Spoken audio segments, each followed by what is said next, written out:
Oh, hello. Just some quick thoughts Monday morning. I just logged in, just popped on, see there's a live shooter and dead people. So it means we're in America. And it's just a monstrously awful predicate of our national identity at this point. There's really nothing to say about it. It's just unfathomably awful. Nothing interesting to say.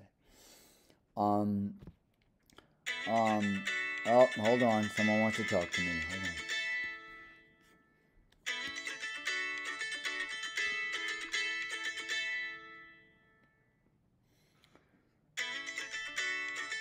I'm gonna skip it and I'll call him back. Um, okay, so otherwise I'll figure out how to edit this thing. Um, um, Basically, let's just lay it down. The media has missed Trump. It's that simple. They miss the meretricious and malignant mayhem of the sideshow. They miss the monetization thereof. They're excitement junkies. They like action and excitement and interest and vicariousness and complicity through their vicariousness and through the unconscious desire and investment of their unconscious um, fascination with all of it. They find Biden boring. They find Trump exciting and interesting, as if those are inherent values. They're not citizens. They're careerists and vicarious um, parasites, by and large. It's tragic what's happened to our media. And the once august, or at least venerable, or at least dignified profession of journalism in the interest of the citizen. Anyhow, we know this. Not going to say anything new here. Basically, feeling bad about the videos. Feeling like, the world doesn't need more people talking. Hold on, I'm not going to rub my nose with the rub. I'll use it that way because it was itching. But it's a contribution. It's something until I figure out what else to do. Easter, Trump's ridiculous Easter inversion monstrosity of it. It's just unsatirizable, just as is the New York Times headlines, which are essentially written by New York Times pitchbot satire account indistinguishably from the real ones. Things like, people find Trump more interesting than Biden. And the world isn't, even journalists have missed the Trump roller coaster and quietly find Biden disappointingly boring, as if the cardinal value of politics was entertainment. Okay, great thing I saw on the street, just a bunch of books laid out in a random pattern, and right in the middle of it was just a book that was titled "What Are We Doing Here?" And I thought that was great. It was surrounded by some apposite things like Elon Musk's face and something about the fate of man and the destruction of the planet and whatever else. But insert arbitrary signifiers there and justify the central premise. NBA playoffs mayhem, kind of amazing. I'll try to do a focused review of that stuff at some point. Oh, I fixed my glasses.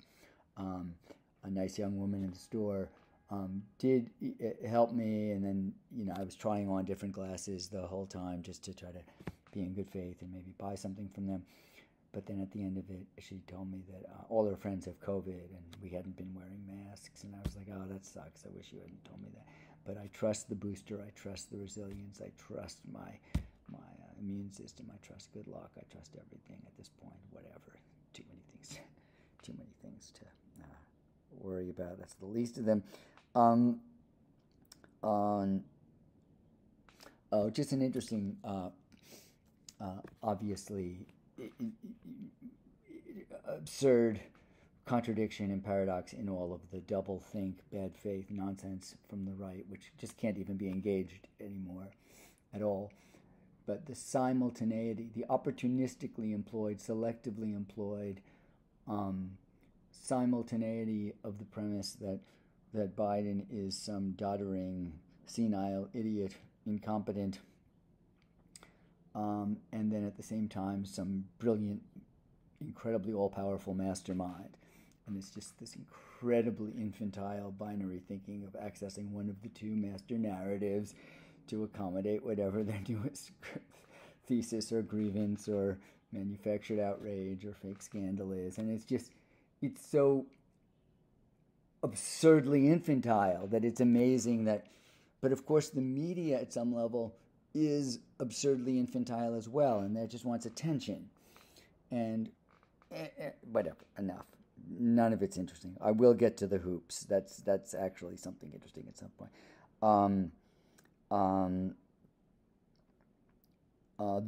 Basically, I want to comment also on the kind of default intrusiveness of the society with pop-ups and video things and everything and spam and glad-handing calls and this, that. And it's what I call default intrusiveness. There's a way to find your way out of it somehow, but it takes all day to figure out the settings and so forth. And by then, you've been besieged by 19 more calls. Blog of the Walking Ted. No, not going to. No. Nix. Glasses. Default trustee. Lakers the Lakers scare me, I have to admit.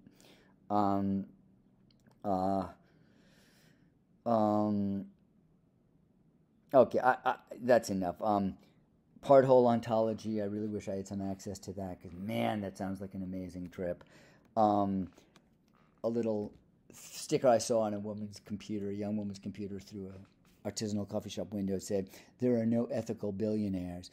And it's just an interesting object of contemplation, where one cuts off the monetary limit numerically is kind of arbitrary, and whether one means that one is unethical to have accumulated that much and been complicit with a system that enables that, an inherently exploitative system that enables that, or whether it rewards active greed, however one reads it, as systemic or ad hominem.